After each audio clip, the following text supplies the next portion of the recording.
like my own party. Not because they think Geert Wilders is such a nice guy, but because they believe that, once again, the Islam is a threat to our society. But you have to believe that, don't you? Because you have made a major sacrifice with the stand you have taken. It is no fun having your life lived with 6 bodyguards following you everywhere, with sleeping in safe houses, only seeing your wife occasionally. I can imagine that is no fun. And you are trapped in it for the long term. The police say, even if you talked only about the price of cauliflowers for the next 20 years, you would still have to live that life. So you have to believe that this is a battle you are going to win. Otherwise, what is all of this pain that you are suffering for? Well, listen, I don't want to laugh in your face, but I seldom have heard something so ridiculous as that. I'm trapped.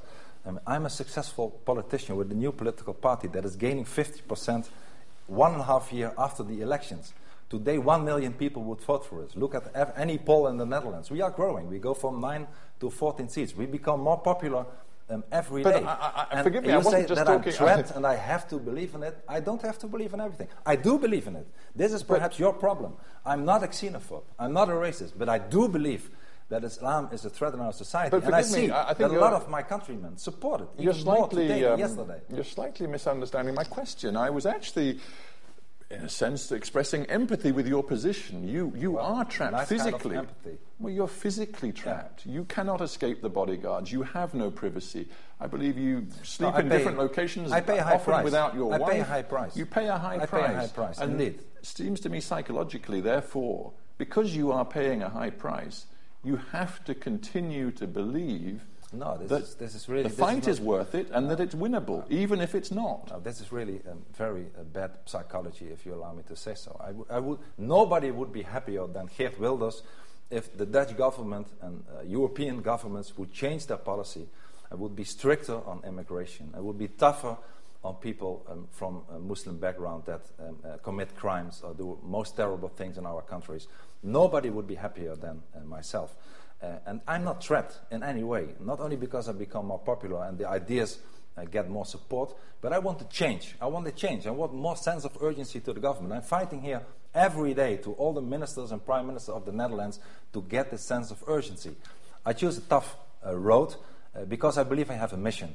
And if somebody else would take this mission, I would applaud him. But unfortunately, we have cowards and we have people who are looking in the other direction. But a colleague of yours, I guess a friend of yours, Ayaan Hirsi Ali, she also felt she had a mission to explain the truth about Islam.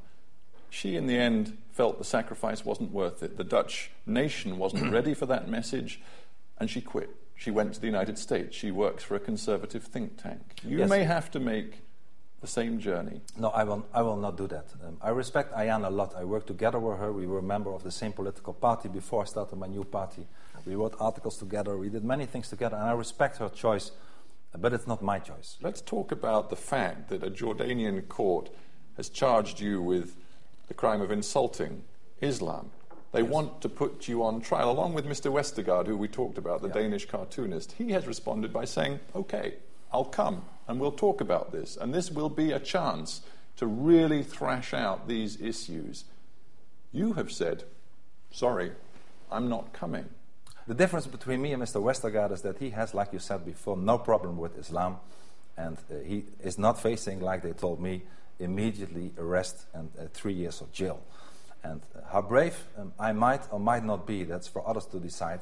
I'm not going to a country where I know, and that's the difference between me and Mr. Westergaard, that because of my stand on Islam that we just spoke about, I will face arrest and go to jail for at least 3 years. I might be brave according to some people, but I'm not stupid. But I'm angered by the Jordanians. The public prosecutor in the Netherlands said that I did nothing wrong, that they are not going to prosecute me because of fitna.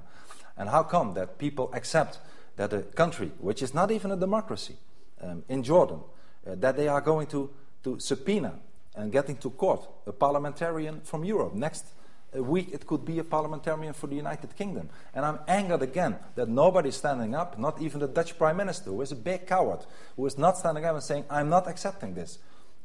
He didn't commit a crime in the Netherlands, he didn't commit a crime in Jordan. Jordan, please go away. Stop it. Geert Wilders, Thank you very much for being on Hard Talk. It's my pleasure. Thank you very much indeed.